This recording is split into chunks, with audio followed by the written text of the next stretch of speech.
അധ്യായം 64. ശബ്ബത്ത് കഴിഞ്ഞശേഷം മഗ്ദലക്കാരത്തി മറിയും യാക്കോബിന്റെ അമ്മ മറിയും ശലോമയും ചെന്ന് അവനെ പൂശേണ്ടതിന് സുഗന്ധവർഗ്ഗം വാങ്ങി. ആഴ്ചവട്ടത്തിന്റെ 1-ാം നാൾ അതികാലത്ത് സൂര്യൻ ഉദിച്ചപ്പോൾ അവർ കല്ലറയ്ക്കൽ ചെന്നു. കല്ലറയുടെ വാതിൽക്കൽ നിന്നു നമുക്കുവേണ്ടി ആർ കല്ല് ഉരുട്ടിക്കളയും എന്നു തമ്മിൽ പറഞ്ഞു. പെട്ടെന്ന് വലിയൊരു ഭൂകമ്പം ഉണ്ടായി. കർത്താവിന്റെ ദൂതൻ സ്വർഗ്ഗത്തിൽ നിന്ന് ഇറങ്ങിവന്ന് കല്ല് ഉരുട്ടി നീക്കി അതിന്മേൽ ഇരുന്നിരുന്നു. അവന്റെ രൂപം മിന്നലിന് ഒത്തതും അവന്റെ ഉടുപ്പ് ഹിമം പോലെ വെളുത്തതും ആയിരുന്നു. കാവൽക്കാർ അവനെ കണ്ടു പേടിച്ചു വിറച്ചു മരിച്ചവരെപ്പോലെ ആയി. ദൂതൻ സ്ത്രീകളോട്, ഭയപ്പെടേണ്ട, ക്രൂശിക്കപ്പെട്ട യേശുവിനെ നിങ്ങൾ അന്വേഷിക്കുന്നു എന്നു ഞാൻ അറിയുന്നു. അവൻ ഇവിടെയില്ല, താൻ പറഞ്ഞതുപോലെ ഉയിർത്തെഴുന്നേറ്റു. അവൻ കിടന്ന സ്ഥലം വന്നു കാൺമിൻ. അവൻ മരിച്ചവരുടെ ഇടയിൽ നിന്ന് ഉയിർത്തെഴുന്നേറ്റു എന്ന് വേഗം ചെന്ന് അവന്റെ ശിഷ്യന്മാരോട് പറവിൻ. അവൻ നിങ്ങൾക്ക് മുമ്പേ ഗലീലയ്ക്ക് പോകുന്നു. അവിടെ നിങ്ങൾ അവനെ കാണും. ഞാൻ നിങ്ങളോട് പറഞ്ഞിരിക്കുന്നു എന്നു പറഞ്ഞു.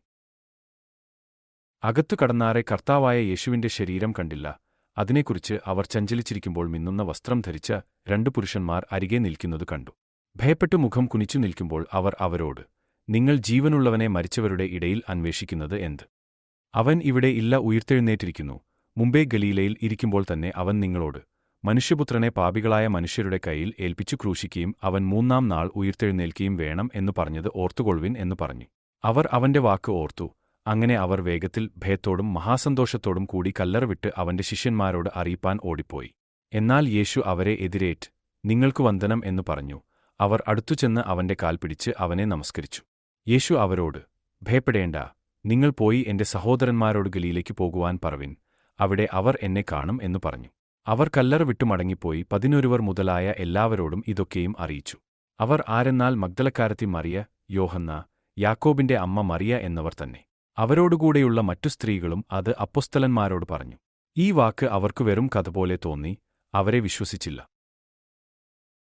അവർ പോകുമ്പോൾ കാവൽക്കൂട്ടത്തിൽ ചിലർ നഗരത്തിൽ ചെന്നു സംഭവിച്ചത് എല്ലാം മഹാപുരോഹിതന്മാരോട് അറിയിച്ചു.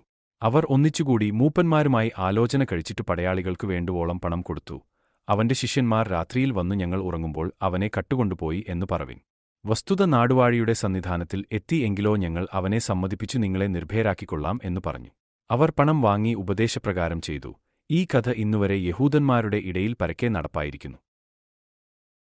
അവൻ ആഴ്ചവട്ടത്തിന്റെ 1-ാം നാൾ രാവിലെ ഉയിർത്തെഴുന്നേറ്റിട്ട് താൻ 7 ഭൂതങ്ങളെ പുറത്താക്കിയിരുന്ന മഗ്ദലക്കാരത്തി മറിയയ്ക്ക് ആദ്യം പ്രത്യക്ഷനായി. ആഴ്ചവട്ടത്തിൽ 1-ാം നാൾ മഗ്ദലക്കാരത്തി മറിയ രാവിലെ ഇരുട്ടുള്ളപ്പോൾ തന്നെ കല്ലറയ്ക്കൽ ചെന്നു കല്ലറവായ്ക്കൽ നിന്നു കല്ലു നീങ്ങിയിരിക്കുന്നത് കണ്ടു. അവൾ ഓടി ശിമോൻ പത്രോസിന്റെയും യേശുവിനു പ്രിയനായ മറ്റേ ശിഷ്യന്റെയും അടുക്കൽ ചെന്നു. കർത്താവിനെ കല്ലറയിൽ നിന്ന് എടുത്തുകൊണ്ടുപോയി. അവനെ എവിടെ വച്ചു എന്ന് ഞങ്ങൾ അറിയുന്നില്ല എന്ന് അവരോട് പറഞ്ഞു. അതുകൊണ്ട് പത്രോസും മറ്റേ ശിഷ്യനും പുറപ്പെട്ടു കല്ലറയ്ക്കൽ ചെന്നു. ഇരുവരും ഒന്നിച്ച് ഓടി. മറ്റേ ശിഷ്യൻ പത്രോസിനേക്കാൾ വേഗത്തിൽ ഓടി ആദ്യം കല്ലറയ്ക്കൽ എത്തി. കുനിഞ്ഞു നോക്കി ശീലകൾ കിടക്കുന്നത് കണ്ടു. അകത്തു കടന്നില്ലതാനും. അവന്റെ പിന്നാലെ ശിമോൻ പത്രോസും വന്നു കല്ലറയിൽ കടന്നു. ശീലകൾ കിടക്കുന്നതും അവന്റെ തലയിൽ ചുറ്റിയിരുന്ന റൂമാൽ ശീലകളോടുകൂടെ കിടക്കാതെ വേറിട്ട് ഒരിടത്തു ചുരുട്ടിവച്ചിരിക്കുന്നതും കണ്ടു. ആദ്യം കല്ലറയ്ക്കൽ എത്തിയ മറ്റേ ശിഷ്യനും അപ്പോൾ അകത്തു ചെന്നു കണ്ടു വിശ്വസിച്ചു. അവൻ മരിച്ചവരിൽ നിന്ന് ഉയിർത്തെഴുന്നേൽക്കേണ്ടതാകുന്നു എന്നുള്ള തിരുവെഴുത്ത് അവർ അതുവരെ അറിഞ്ഞില്ല. അങ്ങനെ ശിഷ്യന്മാർ വീട്ടിലേക്ക് മടങ്ങിപ്പോയി. എന്നാൽ മറിയ കല്ലറയ്ക്കൽ പുറത്തു കരഞ്ഞുകൊണ്ടുനിന്നു. കരയുന്നതിനിടയിൽ അവൾ കല്ലറയിൽ കുനിഞ്ഞു നോക്കി. യേശുവിന്റെ ശരീരം കിടന്നിരുന്ന ഇടത്ത് വെള്ളവസ്ത്രം ധരിച്ച 2 ദൂതന്മാർ ഒരുത്തൻ തലയ്ക്കലും ഒരുത്തൻ കാൽക്കലും ഇരിക്കുന്നത് കണ്ടു. അവർ അവളോട്, സ്ത്രീയെ, നീ കരയുന്നത് എന്ത് എന്നു ചോദിച്ചു. എന്റെ കർത്താവിനെ എടുത്തുകൊണ്ടുപോയി. അവനെ എവിടെ വച്ചു എന്ന് ഞാൻ അറിയുന്നില്ല എന്ന് അവൾ അവരോട് പറഞ്ഞു. ഇതു പറഞ്ഞിട്ട് അവൾ പിന്നോക്കം തിരിഞ്ഞ് യേശു നിൽക്കുന്നത് കണ്ടു. യേശു എന്ന് അറിഞ്ഞില്ലതാനും. യേശു അവളോട്, സ്ത്രീയെ, നീ കരയുന്നത് എന്ത്? ആരെ തിരയുന്നു എന്നു ചോദിച്ചു.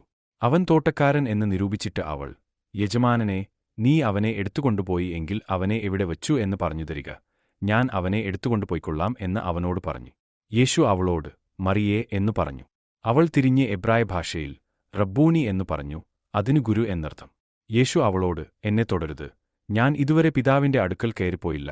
എങ്കിലും നീ എന്റെ സഹോദരന്മാരുടെ അടുക്കൽ ചെന്ന്, എന്റെ പിതാവും നിങ്ങളുടെ പിതാവും എന്റെ ദൈവവും നിങ്ങളുടെ ദൈവവുമായവന്റെ അടുക്കൽ ഞാൻ കയറിപ്പോകുന്നു എന്ന് അവരോട് പറക എന്നു പറഞ്ഞു.